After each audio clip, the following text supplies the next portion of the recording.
मुरब्बी साहबान, हाजी साहबान, उलमाए किराम, माँ बोन, नौजवान भाई और आमार सब प्रोफेशनल बंधु देखें बहुत लम्बा लम्बा लेक्चर अपनारा सुनছেন। আমি এখনই হেলিকপ্টারে আমি গুয়াহাটি যেতে লাগে, গুয়াহাটি এয়ারপোর্টে নামিয়ে আধা ঘন্টা লাগবে।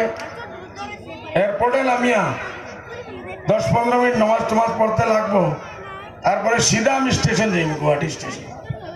গুয়াহাটি ট্রেনের ভিতরে কিরকম ভিড় ভাড় হয় আপনারা জানেন। আমার কালকে থেকে 2 দিন বরাক প্রোগ্রাম আছে, করিমগঞ্জের হাইলাকান্দির প্রোগ্রাম আছে, 10টা প্রোগ্রাম। আল্লাহর যদি মর্জি হয় আপনারা দোয়া করবেন ওই সব প্রোগ্রাম কামিয়াব হোক। আর করিমগঞ্জের ক্যান্ডিডেট আমাদের রাধেশ্যাম বিশ্বাস, সেও ইনশাআল্লাহ জিতিয়া বিজেপি কংগ্রেসকে 2 জনকে হারিয়ে জিতে।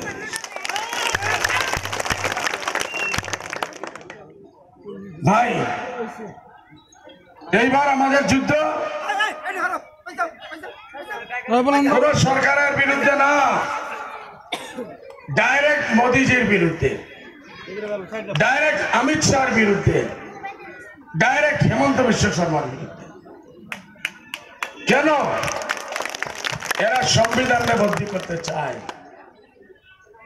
60-70 জন বড় বড় লোক প্রধানমন্ত্রী বলছে, বড় বড় শিক্ষিত লোক বলছে, কেউর এই হিম্মত হয় নাই, সাহস হয়েছে না সংবিধানের উপরে হাত দেওয়া। এই মোদীজির মিনিস্টার অমিত শাহ আর আপনারা এখানে হেমন্ত বিশ্ব শর্মা, এরা কি বলতেছে? हमको जिता के दो, हमको गद्दी पे बिठाओ, हम संविधान को बदल देंगे। वाह रे वाह, संविधान बदलना এরকমই কথা। লেংটি সিংহা থেকে ধুবড়ি যাওয়া, বরপেটা যাওয়া এরকমই হয় নাকি? এত সহজ কথা নাই। পুরো ভারতবর্ষের বিজেপি বিরোধী যত দল আছে, ইউডিএফ আছে, তারা চাবি আছে, আমরা যত পর্যন্ত জান আছে সংবিধানের উপরে হাত রাখতে দিব না। সংবিধান বদলি কেন করবে? সংবিধান বদলি করবে এই ভারতের মুসলমান সবরে হিন্দু বানানোর জন্য। হিন্দু, হিন্দি, হিন্দুস্তান এই ভারতবর্ষে কি আপনারা একজনও নিজের ধর্ম পরিবর্তন করতে চায়? হাত উঠে দেখান তো ভাই, ওই দিক থেকে, ওই গাছের নিচে থেকে দেখাও ভাই। মিডিয়ার মানুষ আপনারা ফটো উঠান। একজন ভারতীয় মুসলমানে হিন্দু হইতে চায় না। আর ভারতীয় কোন হিন্দু ভাইও মাত্র বিজেপি আরএসএস এরা সংগঠন, এরা ছাড়া 90% হিন্দু ভাইও কোন মুসলমানকে হিন্দু বানাইতে চায় না। চায় নাকি? চায় না।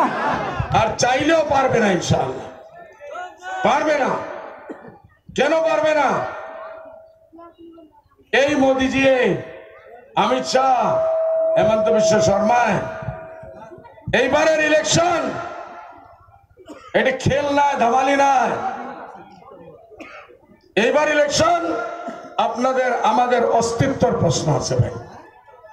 ইয়া তো মোদীজি দিল্লিতে থাকবে, ইয়া আমরা আসামে, ভারতে থাকবো। কোনখানে থাকবেন বলেন তো? ভারতের লোক আমরা এখানেই জন্ম লইছি, এইখানেই মর্ম, কিয়ামতের দিন এখান থেকে উঠবো। ঠিক আছে না? না, আমরা ভারতের লোক ভারতে থাকবো। যদি মোদীজির পছন্দ হয় না, উনি নীরব মোদীরে পয়সা পাঠাইছে, ললিত মোদীকে পয়সা পাঠাইছে, আরো বহুতের পয়সা পাঠাইছে। যে জায়গা ভালো লাগে ওইখানে যাও, বলে আমার ভারতবর্ষে পাক করো, পাক না পাক করতে লাগে না। এই জন্য ভাই আপনারা এক এক ভোটের মূল্য হইল। এবার যদি আপনারা ডাইরেক্ট ভোট দিবেন বিজেপিকে, আমি জানি একজন আমাদের লোকে বিজেপিকে ভোট দিবে না। দিবে না? না ভাই, পহলে বিজেপির চেহারা লাগাইয়া খালিক সাহেব আসে হেমন্তর বাড়ি থেকে পয়সা নিয়া হেমন্তর বাড়িতে রাত্রে 2-2টা পর্যন্ত থাকি দিল্লি কংগ্রেসের পয়সা বিক্রি করাইয়া যদি টিকিট নিয়ে আসে ওই আব্দুল খালিককে ভোট দেবেন নাকি? কারণ ওই বিজেপি আর ইনি হেমন্ত সরকার মানুষ মতলব উনিও বিজেপি বিজেপি এইরকম হোক আর এইদিকে হোক কান দুই দিকে তো কোন সুরতে আমরা বিজেপির একটাও ভোট দিব না ইনশাআল্লাহ।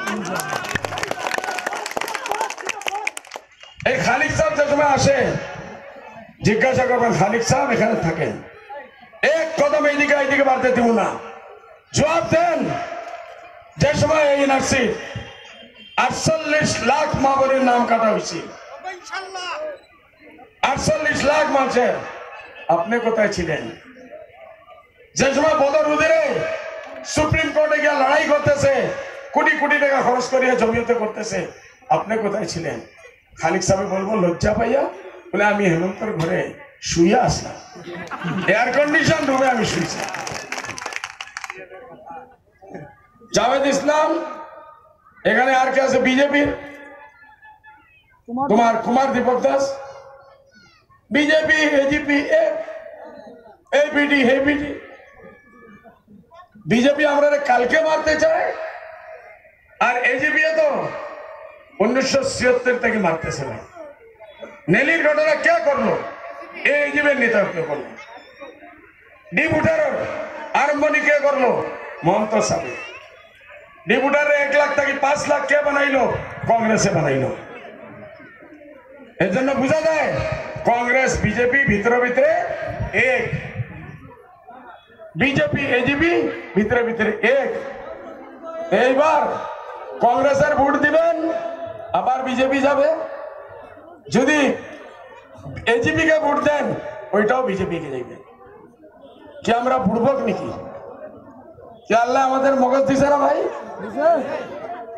আমরা এই বিজেপির এজেন্ট সবরে চিনছি না সবরে চিনা কি হয়ে গেছে বলবেন ভাই খালিক সাহেব আপনি বিজেপির রাজত্ব যেখানে আছে ভারতবর্ষের ওখানে যান ওখান থেকে আপনাকে ভোট আনেন এখানে আসামে বিজেপির রাজত্ব না কয়েকদিন মাত্র আছে 2 বছর পরে আমরা এই বিজেপির শাসনকেও বিদায় করবো ইনশাআল্লাহ। এর জন্য সবাই এক হয়ে থাকবেন ভাই। জিজ্ঞাসা করেন কুমার দীপক দাস যে সময় টুপিটা বর্ণনা নিয়ে হইলো যে সময় নলার ঘটনা হইলো তুমি কোথায় আসলা? বলে তোমরা কাটার জন্য বিজেপির সঙ্গে আসলা এক সঙ্গেই বিজেপির আমরা তোমরা কাটিছি এরা ভোট দেওয়া যায়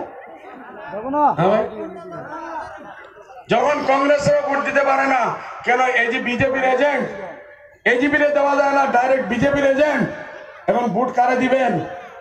এক আপনার তালা চাবি ভোট দিবেন।